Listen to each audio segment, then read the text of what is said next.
नमस्कार, प्रभात न्यूजमध्ये स्वागत. अंतरवालीतून निर्णय सुटला, माळशिरसचा निर्णय ठरला. अंतरवालीतून हे काही मराठा जे संघटक आहेत, समन्वयक आहेत, अंतरवालीतून जाऊन मनोजदादा जरांगे पाटील यांची भेट घेतली. निर्णय काय असणार? आज आपल्यासोबत धनंजय साखरकर आहेत. सर, तुम्ही अंतरवाली साडेमध्ये गेला, काय निर्णय ठरला? संघर्ष योद्धा मनोज जरांगे पाटील यांच्याकडे मी सकाळी 11:15 पोहोचलो. त्यावेळेस आम्ही सर्व बांधव, मराठा समाजाचे कमिटीत काम करणारे सर्व बांधव त्या ठिकाणी गेलो. त्यांनी ज्या पद्धतीने सांगितलं होता, आदेश दिला होता, गाव लेवलला, तालुका लेवलला तुम्ही निर्णय घ्या, त्यानुसार आम्ही गाव लेवलला विचार बैठका घेतल्या, तालुक्यात बैठका घेतल्या. त्याच्यानंतर समाजाचा काय रोष आहे काय नाही हे जाणून घेतलं आणि मराठा समाजाच्या वतीनं आम्ही आज आमची निर्णायक भूमिका घेतलेली आहे की मराठा समाजाचा कुणालाही पाठिंबा नाही, परंतु मराठा समाज गनिमी कावा करणार. त्या ठिकाणी गनिमी कावा होणार. हाके सरांच्या पाठिंब्याला सुद्धा तुम्ही विरोध केलाय. हा विरोध 12 उमेदवारांना फायदेशीर ठरणार का?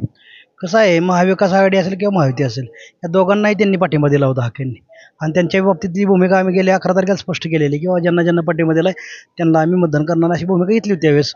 आणि लोकांचं पण त्याच्यातून म्हणणं जे काय काय आलं ते गनिमी कावा आता पुढे करायला ठरलेलं आहे आमचं. आम्ही तुमचा दौरा कव्हर केला, काही दौरा आमच्यातून हातून राहिला. 70 गाव तुम्ही कव्हर केला असं पत्रकार परिषदेमध्ये सांगितलं. कशा पद्धतीने रिस्पॉन्स होता आणि कशा पद्धतीने तुम्ही सादर केला? या ठिकाणी एकच सांगतो की ह्या दौऱ्यामध्ये मला वाटत नव्हतं की आमच्या कमिटीला एवढा मान सन्मान मिळेल, आमच्या कमिटीचा एवढा सत्कार होत्याला.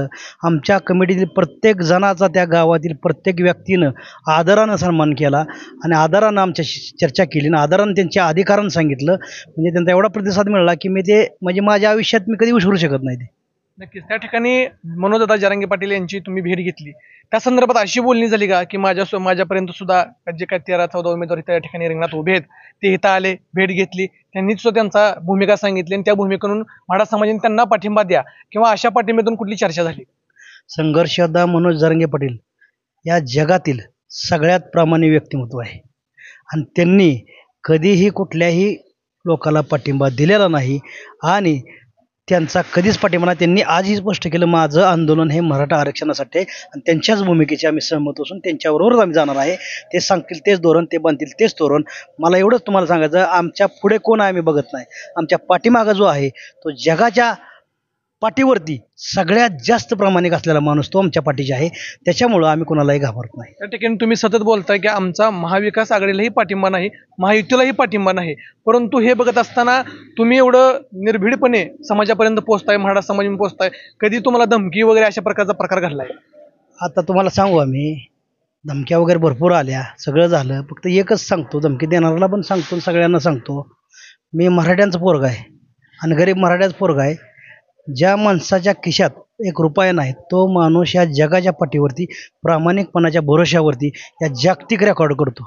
तर त्यांच्याच बरोबर काम करणारा मी पण आहे. एवढंच सांगतो, मी एवढ्या स्वस्तात जाणार नाही, तुम्ही आम्हाला हलक्यात घेऊ नका. आम्ही मराठा समाजसेवक म्हणून काम करतोय आणि आम्ही कधीच आमच्या लेकराबाळांचाही विचार केला नाही. आम्ही आमच्या आईवडिलांना एवढंच सांगितलं आहे की आईवडील असेल, माझी पत्नी असेल, मुलगा असेल, सगळ्यांना सांगितलं, हे सर्वांनी सांगितलं आहे की बाबा आम्ही समाजाचं काम करतोय. समाजाकडे जात असताना आम्ही घरामध्ये परत जर नाही आलो तर आम्ही तुमचं नाही समाजाचं झालो आहे. आणि एवढंच सांगतो, त्याच दृष्टीनं समाजानं आमच्यावर प्रेम केलं आहे. अनेक जण समाजाचं काम करतात. त्याचबरोबर जरांगे पाटलाबरोबर जी माळशिरस तालुक्याची कमिटी जी काम करते त्या कमिटीवरती या तालुक्यातील लोकांनी जो मराठ्यांनी जो विश्वास टाकलेला आहे त्या विश्वासाशी गद्दारी मरेपर्यंत करणार नाही, एवढंच शब्द त्या ठिकाणी मराठ्यांनाही देतो.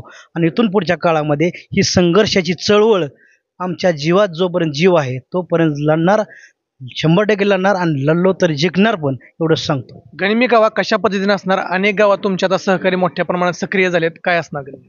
मराठा समाजाला आजपर्यंत वेळोवेळी प्रत्येक ठिकाणी प्रत्येक तालुक्यामध्ये या ठिकाणी दाबण्याचा प्रयत्न झालेला आहे गरजवंत गरीब मराठ्यांना. काय 10% लोक फक्त सदन आहेत मराठा समाजामध्ये, परंतु त्या 10% समाजावरती मराठा समाज सदन होऊ शकत नाही. मराठा समाजाची दयनीय अवस्था झालेली आहे आणि त्याच्यानंतर 250 बांधवांनी बलिदान दिलं ह्याच्यामुळे, आणि हे बलिदान आम्ही मरेपर्यंत विसरू शकत नाही. त्याच्यामुळं हे व्यासपीठसुद्धा राजकीय व्यासपीठ होऊन दिलं नाही आम्ही. आणि आमच्या गावागावात गेल्यानंतर प्रत्येक गावामधून 15, 20, 25 लोकांनी स्वतः सहखुशीनं त्यांचे नंबर दिले आणि ते कमिटीत काम करण्यासाठी पण तयार आहेत. त्याच्यामुळे पुढची चळवळ आमची मराठा आरक्षणासाठी उभं राहणार आहे. महाविकास आघाडी सरकार येऊ द्या किंवा महायुती सरकार येऊ द्या. कारण आत्ताच आम्ही जाहीर केलेलं आहे की आम्ही येणाऱ्या काळामध्ये एक आंदोलन उभा करणार आहे, प्राणोतिक उपोषण आंदोलन करणार आहे जरांगे पाटलाच्या आदेशानं. जरांगे पाटलाकडे जाऊन सगळेजण पश्चिम महाराष्ट्राच्या वतीनं आजच आंदोलनाची दिशा ठरवली. कारण महाविकास आघाडी सरकार आलं तर महाविकास आघाडी लगेच म्हणते की महायुतीचे लोक आहेत, महायुती सरकार आलं गेले हे लगेच म्हणतात की ही महाविकास आघाडीचे लोक आहेत.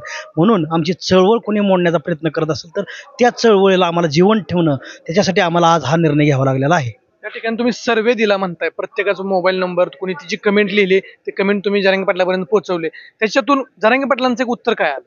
जरांगे पाटलांनी स्पष्ट आदेशात सांगितलं माझा राजकारण हा विषय नाही, त्याच्यामुळं राजकीय विषय नाही, आरक्षणाच्या विषयावर माझ्याशी कुणीही चर्चा करू द्यात. म्हणजे आम्हा सगळ्यांना सुद्धा, एकट्याला नाही. स्थानिक लेवलला कोर कमिटीची बैठक तुमच्या घ्या, गाव लेवलला बैठक घ्या, तालुका बैठक घ्या, तालुका कमिटी निर्णय जो घ्यायचा आहे तो तुम्ही घ्या. तुमच्या हातात समाज दिला आहे, समाजाशी गद्दारी कोणी करू नका. नक्कीच. त्या ठिकाणी आपल्यासोबत होते साखरकर, ज्यांनी मनोजदादा जरांगे पाटील यांची भेट घेतली. जो काही निर्णय तो आहे तो आपल्यासोबत त्यांनी शेअर केला. आम्ही आमच्या माध्यमातून तुमच्यापर्यंत पोहोचण्याचा प्रयत्न करतोय. पुन्हा सांगतोय, अंतर्वालीतून निर्णय सुटलाय, गणमिकावा होणार. माळशिरसमध्ये सोलापूर जिल्ह्याचं लक्षवेधी असं त्या ठिकाणी मतदान होणार आहे. मराठा समाज योग्य ती भूमिका घेऊन योग्य तो उमेदवार विधिमंडळात पाठवणार आणि मराठा समाजाची भूमिका मांडण्यासाठी त्यांना प्रवृत्त करणार. आपण बघूया पुढच्या काळात नेमकं काय घडणार. तुर्तास तरी तुम्ही अंतर्वालीचा निरोप आमच्यापर्यंत पोहोचवला. हा निरोप आम्ही मराठा बांधवांपर्यंत पोहोचू. धन्यवाद.